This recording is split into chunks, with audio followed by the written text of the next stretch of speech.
जेलबाट भागेर ठमेलमा आफ्नै साथीलाई खुकुरी हानेर मार्ने आकाशको डरलाग्दो अपराध यात्रा। रोल्पामा लुकेर बसेका थिए 3 महिनापछि यसरी समात्यो प्रहरीले। काठमाडौँको ठमेल, जहाँ सधैँ पर्यटकको चहल पहल भइरहन्छ, तर गत असोज 13 गतेको रात यही पर्यटकीय क्षेत्रले एउटा यस्तो विभत्स दृश्य देख्यो जसले त्यहाँ उपस्थित सबैलाई त्रसित र स्तब्ध बनायो। सडकको बीचमा एक युवकमाथि अन्धाधुन्दा खुकुरी प्रहार गरियो त्यस रात। आक्रमणकारी कुनै सामान्य व्यक्ति थिएनन्।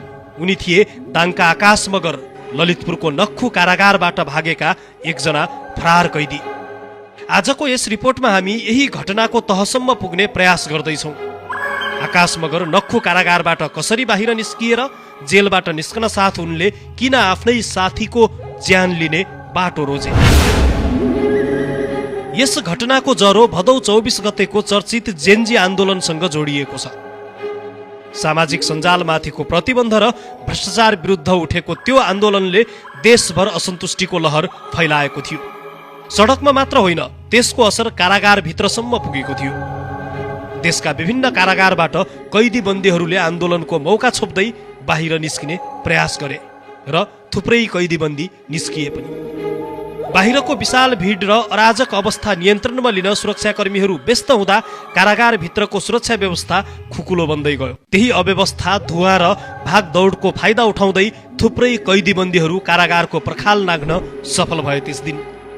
त्यही क्रममा दाङको राप्ती गाउँपालिका 1 घर भएका आकाश मगर पनि नक्खु कारागारबाट भाग्न सफल भए। आकाश मगर 2080 असोज 27 गतेदेखि लागू औषध मुद्दामा नक्खु कारागारमा जेल जीवन बिताइरहेका थिए।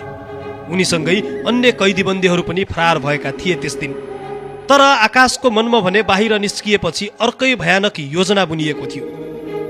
जेलबाट बाहिर निस्किएपछि उनी प्रहरीको निगरानीबाट जोगिँदै झन्डै 20 दिनसम्म लुकेर बसे। ती दिनहरूमा उनी कहाँ थिए, कसरी बाँचेका थिए, ती सबै प्रश्नहरू अझै अनुसन्धानकै विषय बनेका छन्। तर असोज 13 गते आकाश अचानक काठमाडौँको मुटु ठमेलमा देखा परे। उनको निशानामा थिए मकवानपुर घर भई बालाजु मनमैजु बस्दै आएका 25 वर्षीय सुरज तामाङ। साँझको समयमा ठमेलको बुद्धबार गल्ली स्थित ह्याप्पी होटल अगाडि आकाश र सुरजको भेट हुन्छ। अब प्रहरी अनुसन्धानका अनुसार उनीहरू पहिलेदेखिकै चिन्जानका साथी थिए। दुईजनाको भेटपछि केही बेर कुराकानीकै क्रममा उनीहरू बीच भनाभन सुरु हुन्छ। परिस्थिति अचानक हिंसात्मक बन्दै जान्छ। आकाशले आफूसँगै बोकेको खुकुरी निकालेर सुरजमाथि अन्धाधुन्दा प्रहार गर्छन् र घटनास्थलबाट फरार हुन्छन्। गम्भीर घाइते अवस्थामा रहेका सुरज तामाङलाई तत्काल वीर अस्पताल पुर्याइन्छ। तर चिकित्सकहरूको अथक प्रयासका बावजुद पनि असोज 14 गते दिउँसो उपचारकै क्रममा सुरजले ज्यान गुमाउँछन्। हत्या गरेपछि आकाश मगर पुनः गायब हुन्छन्। तर यस घटनालाई प्रहरीले हाई प्रोफाइल केसका रूपमा लिँदै विशेष टोली परिचालन गर्छ। नक्खु कारागारबाट भागेका अन्य कैदीहरू एकपछि अर्को गर्दै पक्राउ परिरहेका थिए। तर आकाश भने प्रहरीलाई लामो समयसम्म चकमा दिइरहेका थिए। अन्ततः प्राविधिक विश्लेषण र लोकेसन ट्र्याकिङको आधारमा आकाश मगर पहाडी जिल्ला रोल्पामा लुकिछिपी बसेको पत्ता लगाउँछ प्रहरीले। काठमाडौँबाट सूचना प्राप्त हुन साथ रोल्पा प्रहरी सक्रिय हुन्छ। रोल्पा प्रहरीका सूचना अधिकारी तथा इन्सपेक्टर सुनिल थापा नेपालीको नेतृत्वमा खटिएको टोलीले आकाशलाई नियन्त्रणमा लिन्छ। उनलाई थप कानुनी कारवाहीका लागि अहिले रोल्पा प्रहरीले काठमाडौँ पठाइ पनि सकेको छ। आकाश मगरलाई रोल्पा नगरपालिका 10 धाङसीबाट पक्राउ गरेको हो प्रहरीले।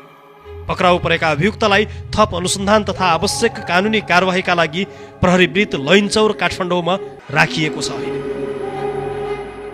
प्रहरीका अनुसार आकाश मगर अपराधिक पृष्ठभूमि भएको व्यक्ति रहेको खुलेको छ। उनी विरुद्ध यसअघि पनि विभिन्न आधारमा मुद्दा दर्ता भएका थिए। मिति 2076 साल कार्तिक 3 गते प्रहरी वृत्त महाराजगञ्जमा अभद्र व्यवहार मुद्दा, 2077 साल कार्तिक 16 गते प्रहरी वृत्त बालाजुमा अभद्र व्यवहार मुद्दा तथा 2080 साल साउन 22 गते लागू औषध नियन्त्रण ब्युरोबाट लागू औषध सम्बन्धी मुद्दा दर्ता भएको प्रहरीको रेकर्डमा भेटिएको छ। त्यस्तै 2080 सालको भदौ 31 गते चोरी मुद्दामा प्रहरी वृत्त महाराजगञ्जमा मुद्दा दर्ता भएको थियो भने नक्खु कारागारबाट फरार भएको घटनापछि मिति 2082 साल असोज 24 गते प्रहरी वृत्त लैनचौरमा ज्यान सम्बन्धी कसुरमा मुद्दा दर्ता गरिएको प्रहरीले जनाएको छ। प्रहरीले घटनाको विस्तृत अनुसन्धान भइरहेको जनाउँदै हत्या घटनामा प्रयोग गरिएको हतियार र अन्य संलग्न पक्षबारे थप तथ्यहरू सङ्कलन भइरहेको उल्लेख गरेको छ। अहिले धेरैको मनमा एउटै प्रश्न उब्जिएको छ, जेलबाट भागेका आकाशले कतै लुकेर बस्नुको साटो किन सुरज तामाङको हत्या गर्ने यति ठुलो जोखिम मोले? आखिर यी दुई साथी बीच त्यस्तो के गहिरो दुश्मनी थियो जसले गर्दा आकाशले जेलबाट निस्किने बित्तिकै सुरजलाई नै आफ्नो निशाना बनाए? के यो लागु औषध कारोबारसँग जोडिएको पुरानो रिसिभी थियो वा जेल पर्नु अघि नै भएको कुनै गम्भीर लेनदेनको विवाद? यी प्रश्नहरूको उत्तर अहिले नै स्पष्ट भइसकेको छैन। तर प्रहरीले यस घटनालाई अत्यन्त गम्भीरताका साथ लिँदै अनुसन्धान अघि बढाएको छ। अभियुक्त पक्राउ परिसकेकाले उनको बयान र प्रहरीको सुक्षेम अनुसन्धानबाट यी सबै रहस्यहरू क्रमशः खुल्ने अपेक्षा गरिएको छ। लागु औषधको लतले एक युवकलाई सुरुमा जेल पुर्याउँछ र त्यही आपराधिक मानसिकताले अन्ततः उनलाई हत्याको बाटोमा डोर्याएको छ।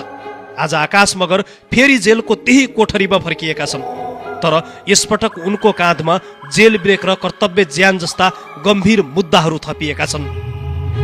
अर्कोतर्फ 25 वर्षीय सुरज तामाङको परिवारले कहिल्यै नमेटिने पीडा भोग्न बाध्य भएको छ। यस सम्बन्धी विस्तृत रिपोर्ट हामी आगामी दिनहरूमा प्रस्तुत गर्नेछौँ।